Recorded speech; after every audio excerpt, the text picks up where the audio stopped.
L'Autriche, c'est ce pays situé au cœur de l'Europe. Elle fit partie du puissant empire austro-hongrois et fut l'un des cœurs culturels du continent pendant des années.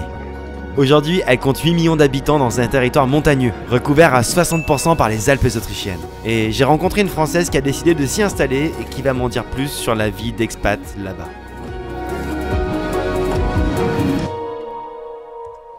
Yo tout le monde, j'espère que vous allez bien. On se retrouve aujourd'hui pour une nouvelle vidéo sur un format que vous aimez bien, à savoir Vivre A, puisque je viens d'arriver en Autriche en train de nuit. Donc si ce mode de transport vous intéresse, n'hésitez pas à checker la vidéo de la semaine dernière. Ça me paraissait important de commencer cette vidéo dans une autre ville que la capitale, parce que vous savez très bien, je le dis souvent, genre Paris n'est pas la France, tout comme Vienne n'est sans doute pas par exemple l'Autriche. Donc je me suis dit que ce serait cool de commencer dans une autre ville.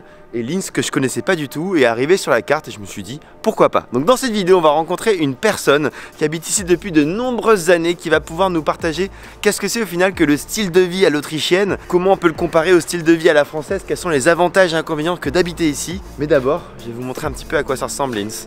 Et spoil alerte, c'est très mignon.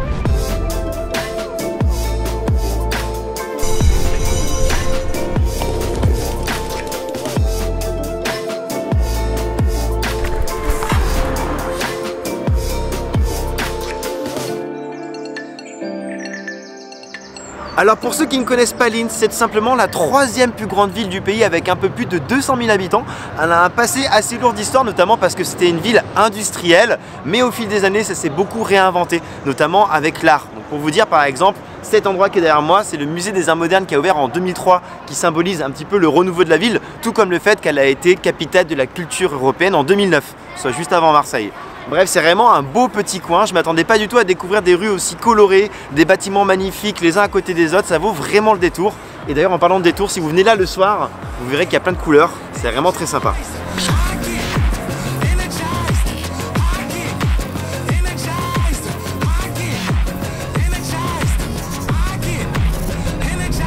En tout cas, sachez-le, le jour où vous viendrez à Linz, il faudra à tout prix que vous passiez dans le quartier industriel, là où il y a le port, etc.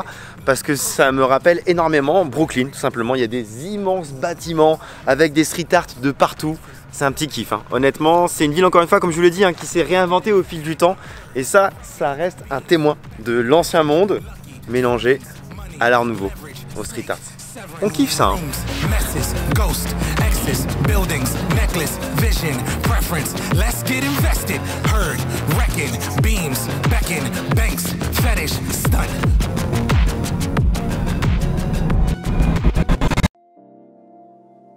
Avant d'arriver à Vienne, je voulais faire un dernier stop dans une ville assez atypique, Melk. Ouais, il y a aussi des chances que vous en ayez jamais entendu parler parce que c'est pas la troisième ville du pays, c'est une ville de 5000 habitants. Et elle est surtout connue pour son abbaye construite au XVIIIe siècle. Et dans cette abbaye, tu peux tomber sur quelque chose qui est juste extraordinaire, à savoir la bibliothèque d'Harry Potter. Selon moi, hein, c'est pas la officielle, mais regarde-moi cette beauté, c'est extraordinaire, c'est vraiment au cœur de l'abbaye quand tu la visites. Puis ce genre de planisphère là, c'est fou. Bon, et en plus, tout ça c'est classé patrimoine culturel de l'UNESCO. On est quand même pas mal du tout. Quand je parle de patrimoine de l'UNESCO, c'est parce que l'abbaye entière fait partie d'un ensemble classé, le Warau, une région sillonnée par le Danube, reconnue pour ses paysages et lieux culturels, ce qui rend les locaux assez fiers. Ok Joseph, 3 things that makes you stay in Austria. 1. The Danube. 2. The mountains. And 3. The culture in between. Oh là là, that's amazing.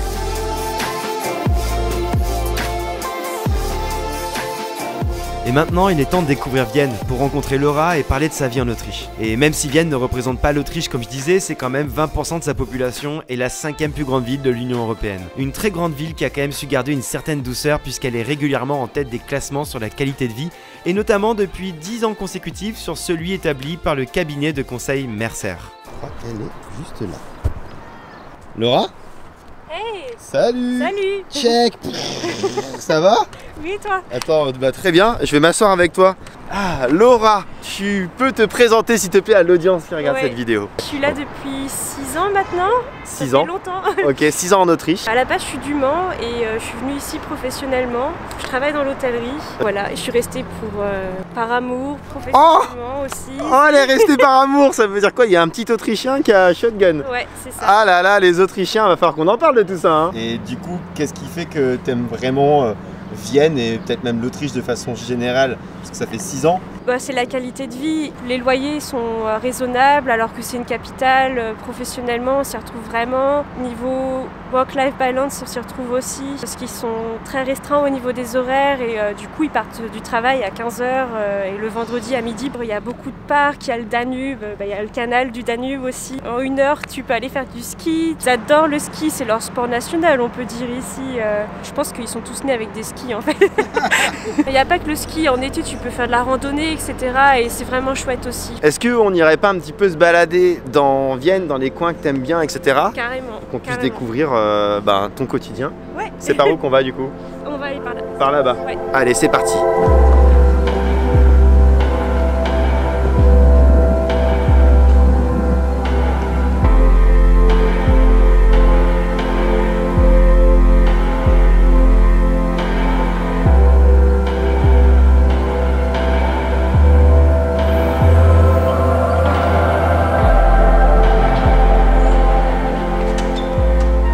Bienvenue à l'université de Vienne. Ouais. Voilà, c'est entrée libre, donc n'hésitez pas à rentrer, ça se trouve vraiment à côté de la mairie.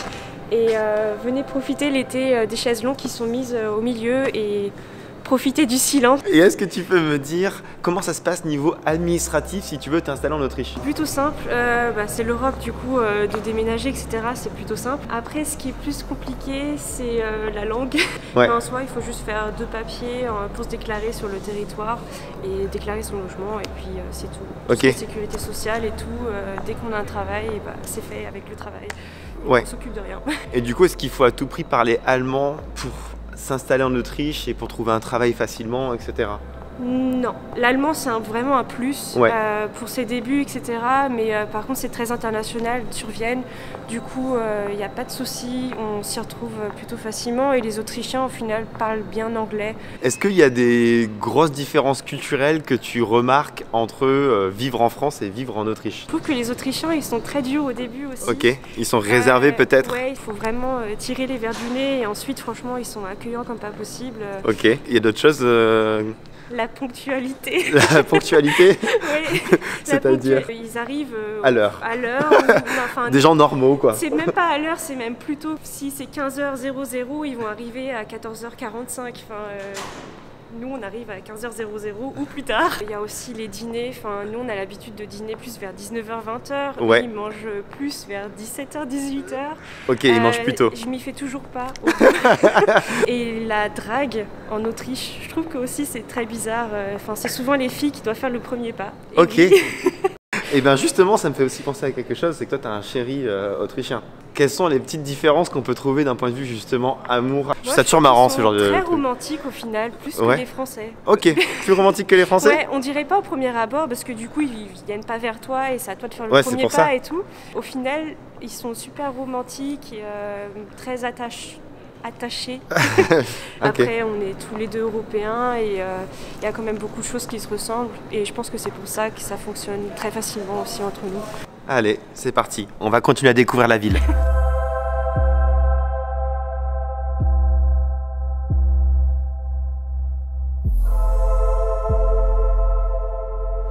Raconte-moi ce que c'est que ça. Des journaux. Non, en fait, tu mets ta petite pièce là pour récupérer ton journal. C'est vraiment basé sur la confiance parce que théoriquement, j'ai pas besoin de mettre de l'argent, je peux le prendre moi-même. Ils sont beaucoup sur la confiance ici. Tu peux aussi laisser ton sac ou ton chien dehors aussi. Ils laissent leur chien. Et on prend pour 2,90 € aussi. Ça me fait penser à un autre sujet au niveau de la sécurité, notamment pour une fille. En Autriche, est-ce que tu te sens toujours en sécurité? Est-ce que tu es toujours à l'aise?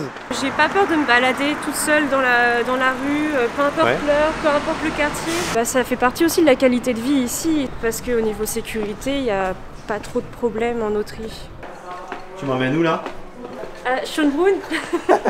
Le château de Sissi. Le château de Sissi. Enfin, c'est le Versailles de Vienne quoi, mais c'est vraiment à voir et se balader dans le parc c'est cool aussi, donc on va faire ça. Et est-ce qu'on peut parler par contre d'un truc? Ouais. C'est la propreté du métro et tout. C'est vrai, c'est très propre. Non mais c'est vrai, Ça, c'est tu te rends pas une des premières choses qui m'a choquée en venant ici.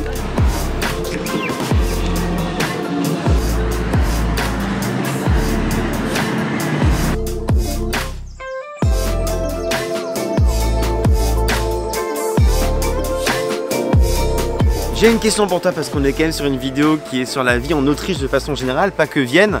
Donc si tu devais t'installer dans une autre ville que la capitale, ça serait laquelle? Roubaix. Non, on parle bien en Autriche, pardon. Non, ce serait Salzbourg. Ça ressemble beaucoup à Vienne. Il y a un petit dynamisme aussi de jeunes actifs, familles, etc.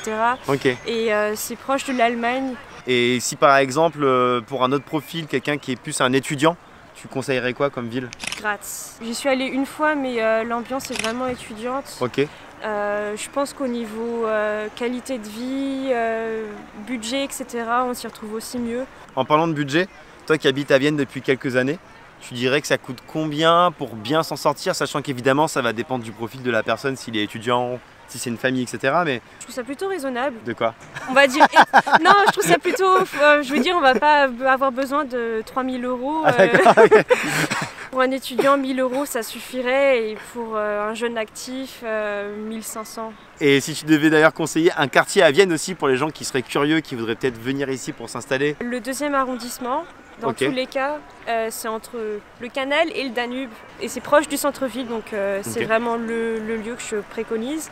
Ouais. Après, tous les quartiers du centre-ville, donc du 2e au 9e arrondissement, ils ont tous leur ambiance et c'est tous un peu la même chose, un petit peu de dynamisme Ok. et on se sent un petit peu vraiment dans des quartiers quoi, au Ouais. final. Je crois qu'on a fait à peu près le tour de ces questions. On va continuer notre balade et on va aller de l'autre côté de la ville. Il y a d'autres Ouais. trucs un peu cool. Je crois qu'il y a un truc assez vieux qui mérite le détour aussi. Ouais. Tu vois ce que je veux dire? Ouais. C'est parti.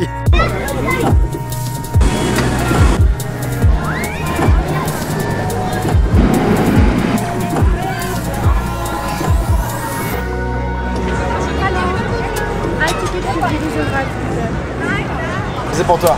T'es prête? Oui. Ça marche pas? Oui, c'est bon.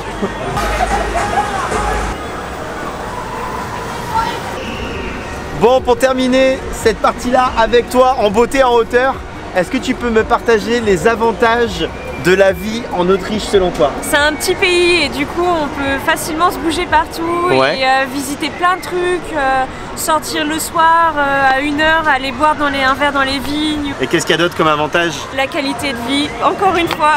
Ouais. Et au niveau des inconvénients maintenant, qu'est-ce qui fait que la vie en Autriche n'est pas parfaite non plus? Tout ce qui est horaire administratif, ça ferme tout tôt et les supermarchés, il n'y a pas beaucoup de choix, ça peut vraiment être contraignant des fois. Et les Autrichiens, ils peuvent être vraiment très rudes au début, ça, il faut vraiment s'accrocher, je trouve. Et qu'est-ce que tu dirais à une personne qui rêve de s'installer en Autriche? Qu'est-ce que tu peux lui conseiller? Vas-y, fonce. Faut pas hésiter à le faire, faut se lancer, pas se poser de questions.